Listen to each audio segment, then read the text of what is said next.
What's up, everybody? Welcome to BioWest 3 Raw TV. So tonight is a pretty heavy video, guys. We're gonna go pretty deep with this one. We're just gonna get started. So it's Sunday night. It's September 13th, I believe today is. A whole lot is going on. A lot has changed in the last since March. A lot has changed with me. A lot has changed with you. A lot of people are starting to speak out now and starting to talk about things that they're feeling. They're in things that are happening to them, and etc. And I think people are starting to kind of rise up and connect again, which I feel like people haven't been connecting very well for a little bit of time. So in March, something that I've had to go back and look upon now my head's a lot clearer than it was in March, April, May, June, July, even August. As time goes along, my head gets clearer and clearer, and I see things a lot clearer. Based on logic, reasoning, and reality of what I'm seeing, and not trying to make pieces fit, which a lot of people are trying to make pieces of puzzles fit, and they don't fit. And that's the problem. They'll show the person the picture, look at the puzzle I made, and they're like, that's so fucked up looking, it looks like some kind of abstract art shit. What is it? It's a picture of a tree. No, it's not, because you made the pieces fit. Okay? It's not the actual pieces that go to that puzzle, because realizing that those pieces that go to that puzzle scare the shit out of you, the only way for you to protect yourself is to ignore them and act like they don't exist. Now, that has kept us in the dark for a long time. That has kept us in the dark for many years. It has kept us under control for many years. The lockdown, there's two kind of opposition frames of mind here. One, what's the fucking big deal? It was not a big deal. Who fucking cares? Just stay home. You know, these people that take it very lightly. And then people that I can't stay locked up anymore. I have to get out. I have to secure my family's future. Like, there's two different... But there's also something in the middle, which are the people that are waking up. There are people that are still asleep. People that are still asleep that feel like they have to move forward to keep the nap or the nighttime sleep going, right? To be asleep and keep it going. Those that are asleep that are fine being stuck there. So the people that were cool with staying home are just stuck with being asleep. The people that want to get out and keep moving ahead are the ones that are asleep and want to stay on track with that asleep way of life. And then there's ones in the middle that are waking up. Now, the ones in the middle that are waking up have had a different experience than those other two groups of people. Now, I would consider myself in that group. Now, let me explain. And the reason why I'm sharing this with you guys is because I want you guys to know this is what went on for me. This is what went on for people I know. This is what went on for family members, friends, the things that people are not talking about that happened to you that you're scared to talk about because you think that you're alone and it makes you weak and you're still under control to not speak up. Now, listen to what I'm about to say. The lockdown took everything away from me. The lockdown took my entire life away from me.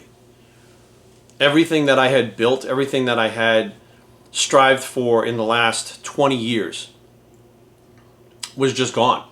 It was shut down, and I was just sitting in my house. Now, my wife, being a CVR nurse, had to go to work every day to deal with the COVID patients. She was helping hundreds and hundreds of COVID patients. So in essence, her life was still going. She was nonstop. It was crazy.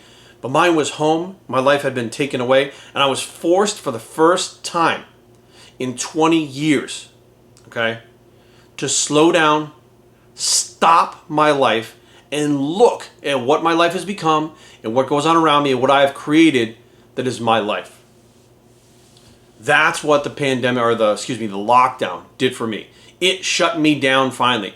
And I'd say since I was about age 14, so it'd been about 20 years, and especially as I got, after high school and stuff like that, when I got involved with drugs, wrestling, everything was a million miles an hour. I was trying to move forward all the time. It was like constant fucking just noise around me all the time, and I was like, okay, next. And every goal I would accomplish, I wouldn't accomplish, I'd square up immediately right then as I failed or as I succeeded for the next goal, and I was off and running, and I was go.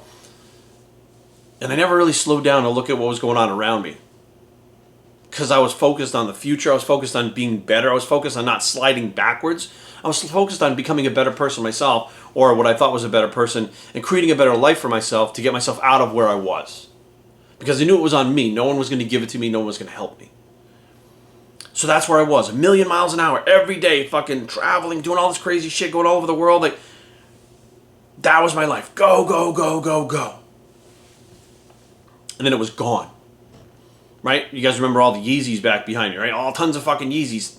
Tens of thousands, actually hundreds of thousands of dollars worth of sneakers behind me. I was collecting, I was buying Supreme clothes that were fucking $400 for a t-shirt. Like, all this shit that was going on that I was doing that I thought was the life that I wanted to live, was the direction I wanted to go. I thought if I had all these things and I had all this money and I had all these people paying attention to me, I had succeeded. That's it. And now what's the next form of success? There is no end. I'm watching my peers that are involved in YouTube and businesses. There's no end. They're still striving for more, more, more. And they don't even know what they have already. They don't even understand what their lives are really about and what they already have, because they're always striving for more, which can be good in one aspect. But in the other aspect, the balance, like the yin-yang, there has to be balance. You have to understand what you actually have.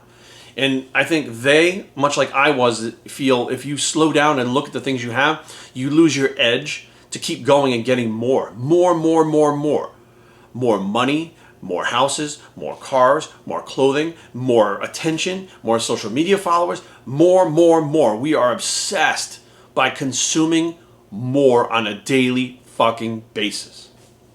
That's where I was at. And all of a sudden I'm sitting here, and during the lockdown I buy the Yeezy basketball, the Quantums. I have been looking at these things since maybe 2 years since Kanye wore the first pair. And they finally came out and I bought them. They were $900. Boom, got them. Super excited to get them, right? It's the one basketball sneaker that I really, really wanted, that most people couldn't get their hands on. If they could, they couldn't afford them. And they didn't, it was one of those, it was almost like a status thing. I knew that those things were fucking cool based on what?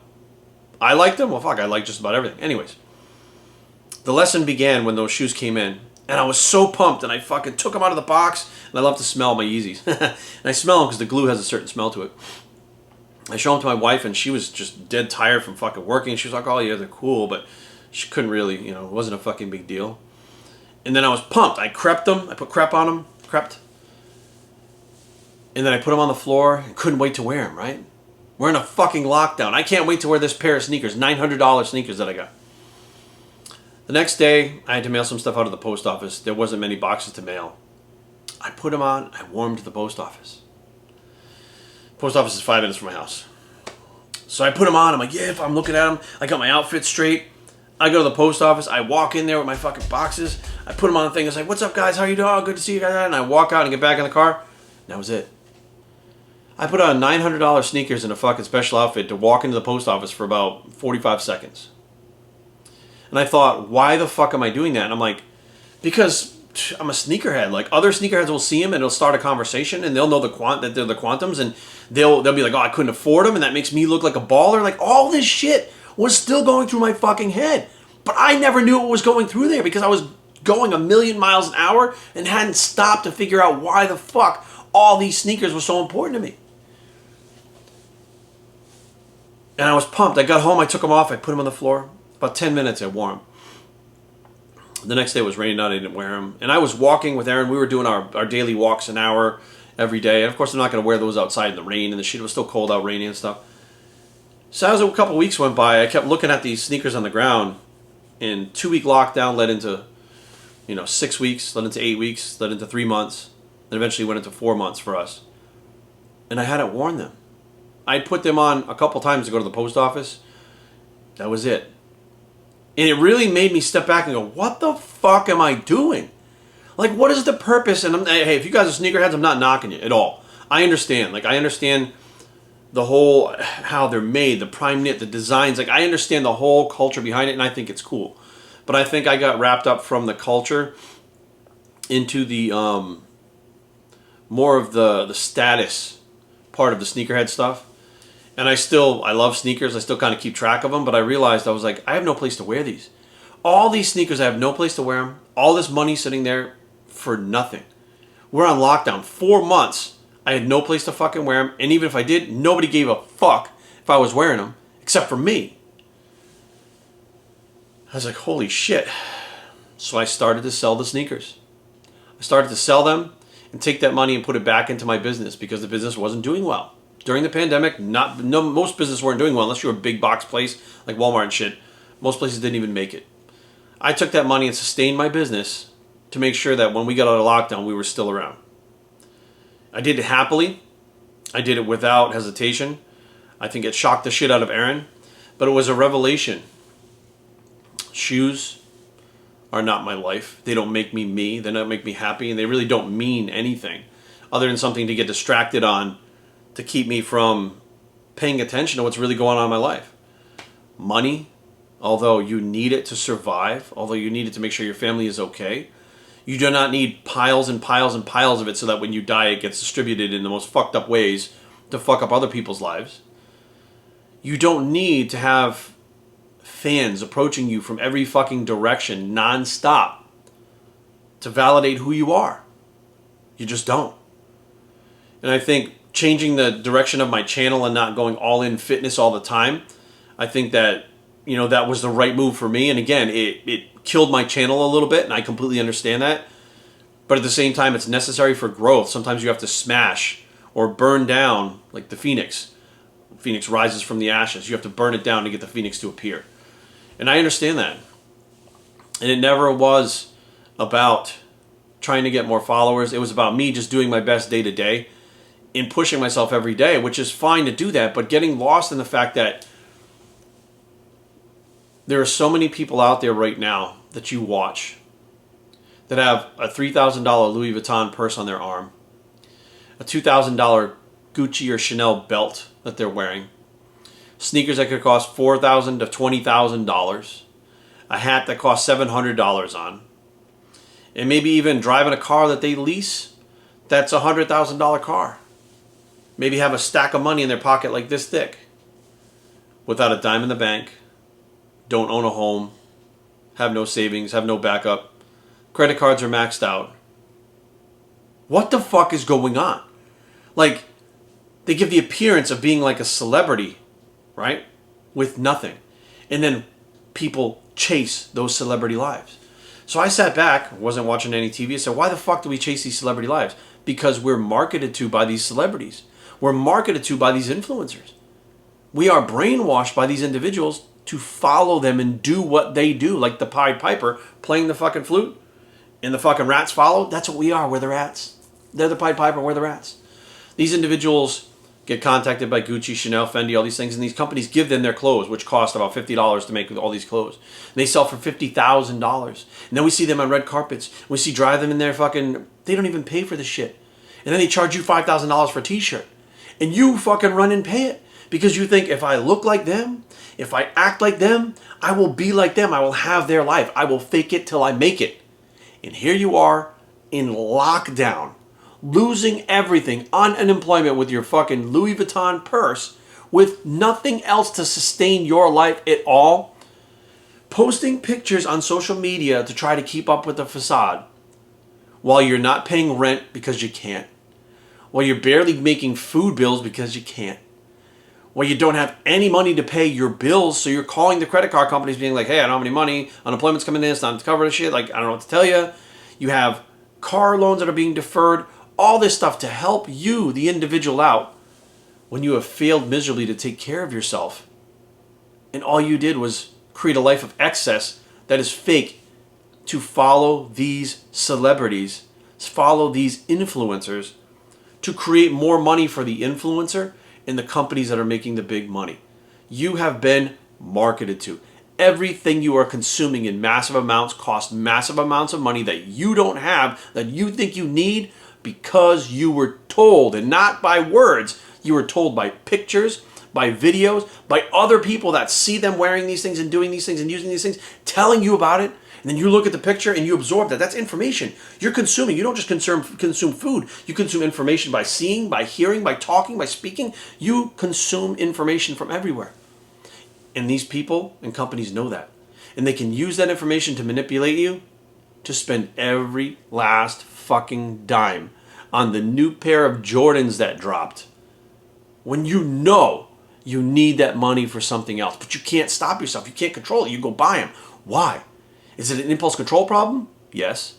But it's also an addiction. They show you the ultimate high.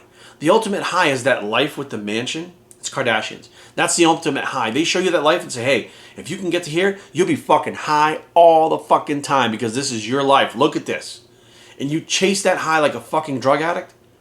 figuring that, hey man, I got this one Gucci thing. Look how good I feel about it. I'm taking pictures with it. People like me because of it. Holy shit, I'm like on my way. They're giving you a little taste. Like the drug dealer giving you shit.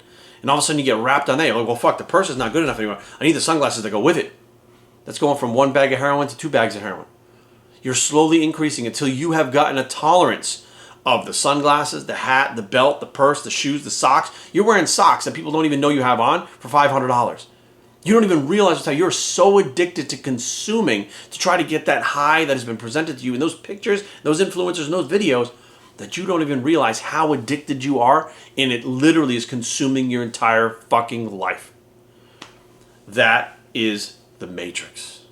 That is where we live. That has been influencing us long before social media got here. TV, radio, newspaper, magazines, all of it. That Matrix has been influencing us our whole lives. But now, people are starting to realize there's that critical mass. There's a tipping point. We've gotten to the point where we have literally put ourselves in such debt, and we have literally destroyed our lives, some of us, to keep up with those ideas that if I just get to the next point, I'll make it big, and all this debt, all this shit will go away, and I'll just be living my fucking high life like Kim Kardashian. I'll be high all the time. I just got to get there. Until you realize you won't get there. And you hit rock fucking bottom where you have no money, the IRS is chasing you, you have all these clothes and shit that you can't even sell because they're so expensive, people don't want to buy them from you anymore because, first of all, they're used, second of all, they've realized what you're realizing now and they don't fucking want that shit anymore, and now it's actually worth zero. There are sneakers that I paid $1,700 for that are $200 now because people are realizing it's bullshit. Things are changing. It's happening. It's real. So keep your eyes open, stay vigilant, and above all, the way that this lockdown affected me, that it took my life away and showed me what my life really was. It made me like a spectator to my own life. It made me step outside of my actual being and look at myself from like an outer perspective, like a different perspective, and a third person perspective looking at, or a second person perspective looking at myself, and realize what was going on and I needed to make changes, and I did. Now, once you realize that if you don't make the changes, that's on you. If you continue to go with the consumerism and be addicted, that is now a choice because you're aware that it's there. Once you're aware, you can start taking the steps to break that cycle and break free from the Matrix. And it's hard and it's painful and it sucks. And it's a reality that's all around you and you live on your own when all the other people around you are deep in the Matrix. And it's a lonely place and it's a scary place, but it's the actual reality and it's real freedom. So, it's up to you. Take this video, do what you want with it. Hopefully it gets through to some of you. I know many of you right now probably are seeing the things I'm talking about and agree, but you just don't understand how it all fits together. Well, that's how it all fits together. Be well, guys. Remember, The Matrix is real. That movie was a documentary, although very sensationalized, was a documentary about what has gone on in our lives for a very long time. Also, the movie They Live with Roddy Piper. I used to laugh at it. Well, now I feel like I've got those sunglasses on and I can see everything very clearly. And it's an eye-opener as to what I thought reality really was. Thank you guys for listening. I'm Biostree and I approve this message. And we're out.